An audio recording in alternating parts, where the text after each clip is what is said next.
Welcome to the channel, and today I have a very special guest for you in this channel. I read this book. It's one of the best book I read recently. It's Power Up and Power Down by Gail Rudolph, and she is an amazing author. I mean, this book was so interesting that I could not keep it down. I started reading it, and it was in my mind for a long time. So I was just trying to get hold of the author, and Gail somehow agreed to come with us for a session, and so she can talk about this book.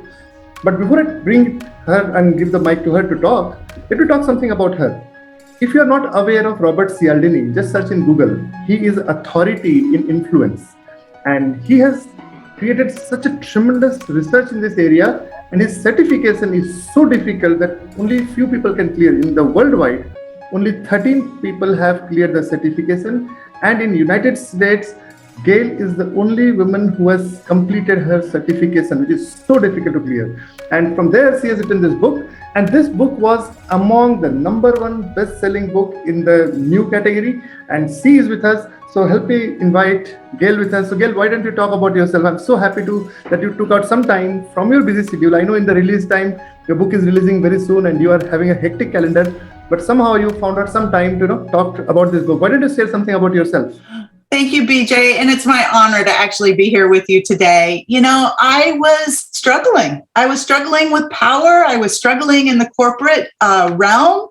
I was feeling, kind of frustrated. I was overlooked and decided to actually move on to create this book. So spending 25 plus years in corporate America, mostly in healthcare fundraising.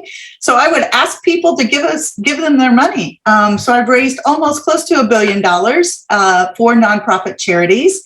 So it wasn't that I hadn't worked with people, but what I was finding was a real void. So I had worked with John Maxwell. I've worked with Dr. Robert Cialdini, as you mentioned. And what I was finding was that there was just some places that needed to come together and a topic that hadn't been discussed. And, I decided to create something that was just grassroots for people to be able to use, because I had spent many years hiring consultants and hiring people. And when they left, nothing changed.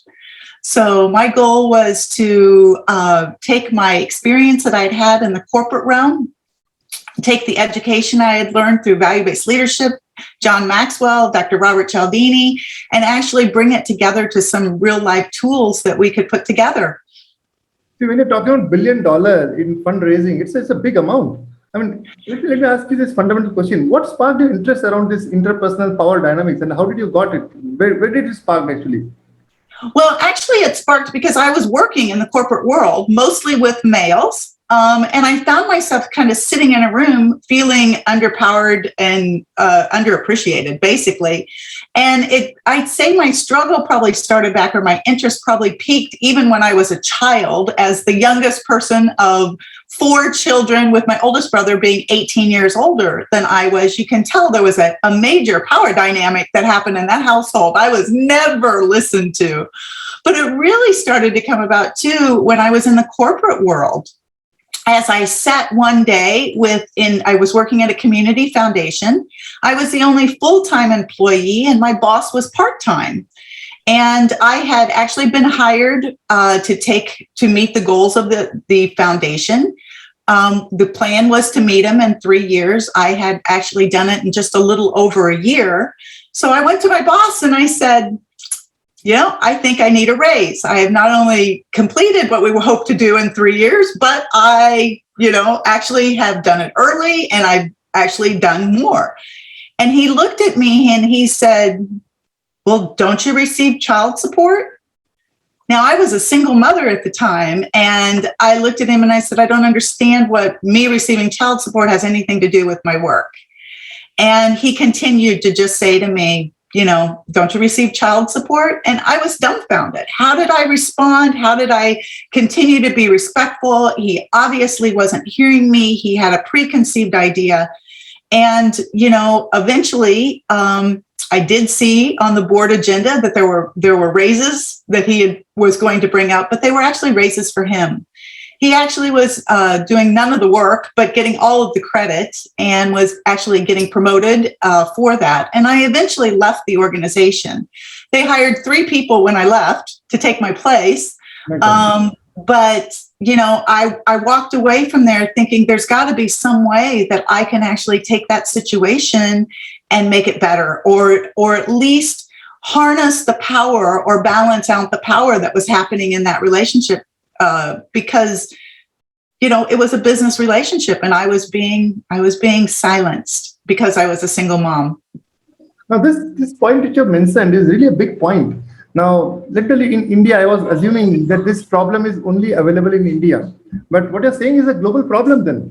So I would like to understand, what is the biggest misconception about power? What is the conception which people have? The biggest misconception people have about power is that we need to power up all the time. We see power as we need to gain control over people. We need to be an authority over them. We need to tell them what to do. But actually, power is not that way. Power is actually an energy, and it ebbs and flows back and forth in every healthy conversation we have. It's present in every situation. But we tend to think that in order to power up, we need to power up over people. We need to push ourselves on them, maybe be forceful. But powering, when we talk about power is actually a mutual thing that goes back and forth. It's actually empowering of each other. And what we don't really realize is that powering down is just as effective as powering up. And I always say with power, the biggest misconception is if you're raising your voice, if you're trying to control other people, you actually are giving your power away. That's not power, because you only have the ability to change ourselves, right? But if we change ourselves, if we change the way we react, we can actually change the interaction we're having with other people. And when we change the interaction, we can change their experience. And by changing that experience, we can change our workplace, we can change our community, we can actually change the world.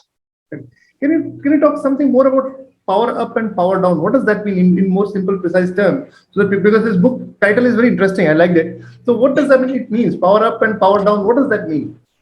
Actually, what it means is looking at the situation, at any given situation, and choosing to respond as opposed to just reacting to it. So what we find is that when people power up, what happens is we get this force. They're like this, right? People don't like to be pushed because their automatic response is to push back.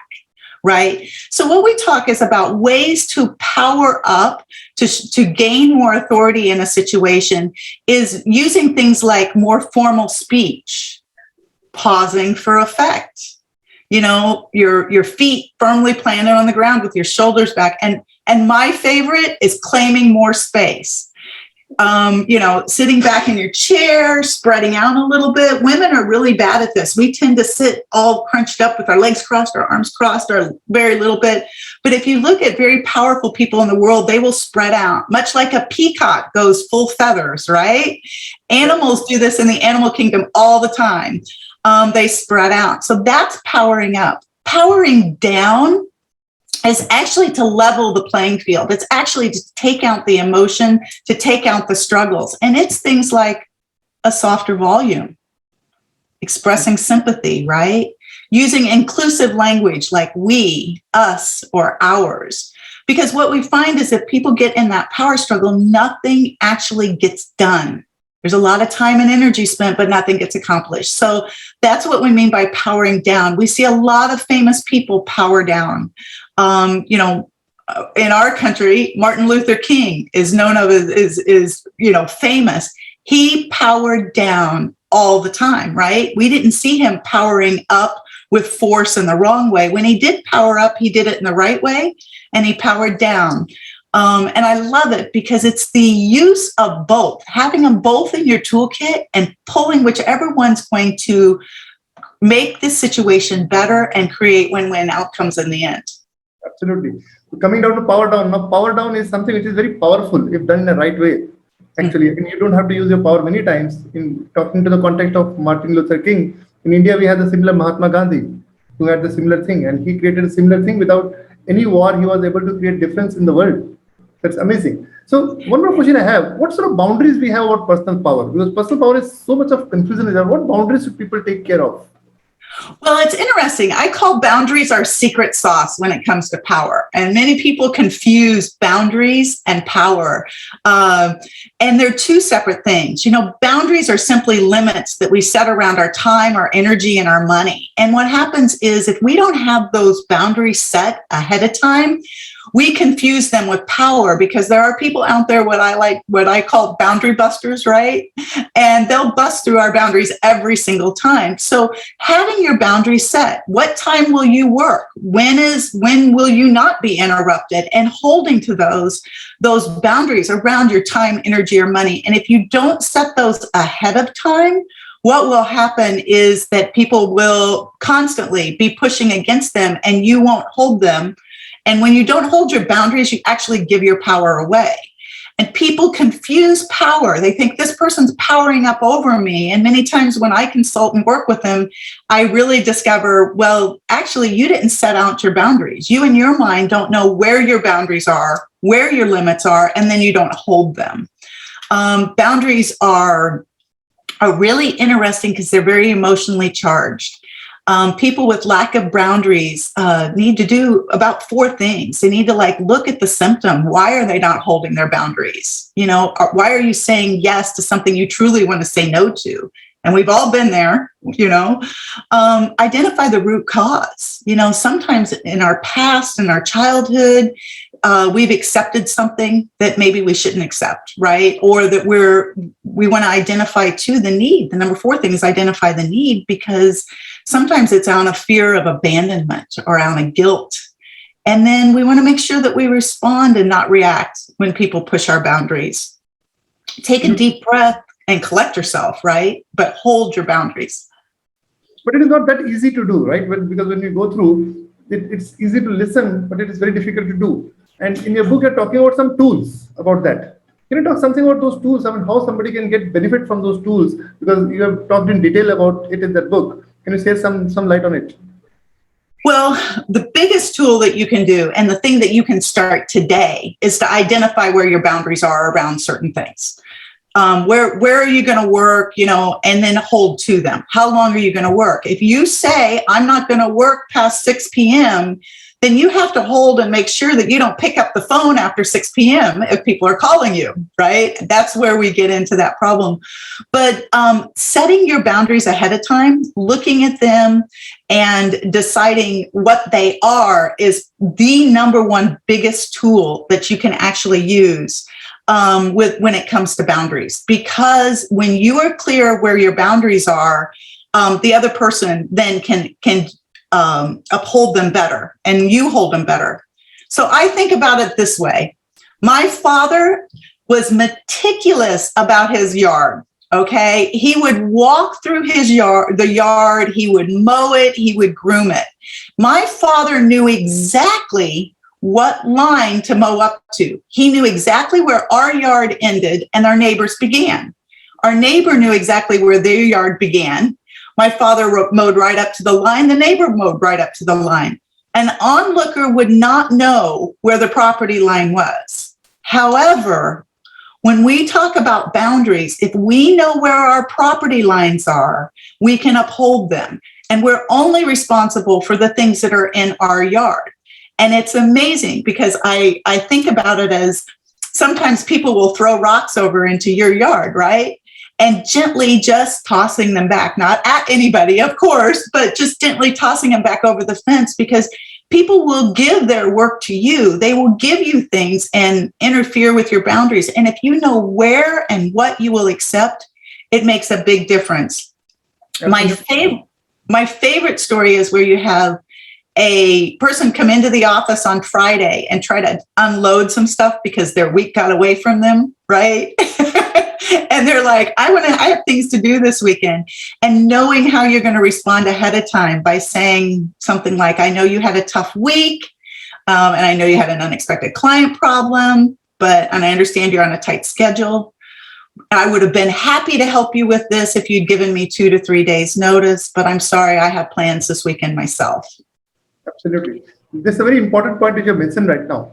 And a lot of people are not having awareness about this power dynamics and Mhm. how to improve this awareness, because your book is good in this area. If you can give some points about it, why this awareness around power dynamics is so important to success, because how do you increase that awareness in people? You have to have awareness around the dynamics because it's present in every situation that you have. I always say if you have children and they're a toddler or older, you have power dynamics actually happening with that child too. It's present everywhere. So it doesn't matter if you're in a Zoom conversation, in a crowd with 5,000 people, in a one-to-one meeting, there is power dynamics always at play. And knowing how to recognize the power dynamics, respond to them in the proper way by either powering up or powering down, you actually can change the situation and create an empowerment for other people. Absolutely, absolutely. Can you give 3 examples of how somebody can give their personal power away? Because that can help us more better. Yes, people give their personal power away in what I consider 3 different ways. The first way you give your personal power away is internal. It's with negative self-talk. When we criticize ourselves, when we put ourselves down, we are actually saying that we don't possess personal power, and we all have an unlimited amount of personal power in us available to us at any given point in time. And when we start talking negatively about ourselves to ourselves, we actually are diminishing our ability to draw out that personal power or use those tools when we want to. So being able to harness that, change the I can't into I can, right? I don't believe into I know. I'm bad at to be I will, right? I'm bad at such and such. Well, I will learn how to do such and such. Turn I'm afraid into I'm confident.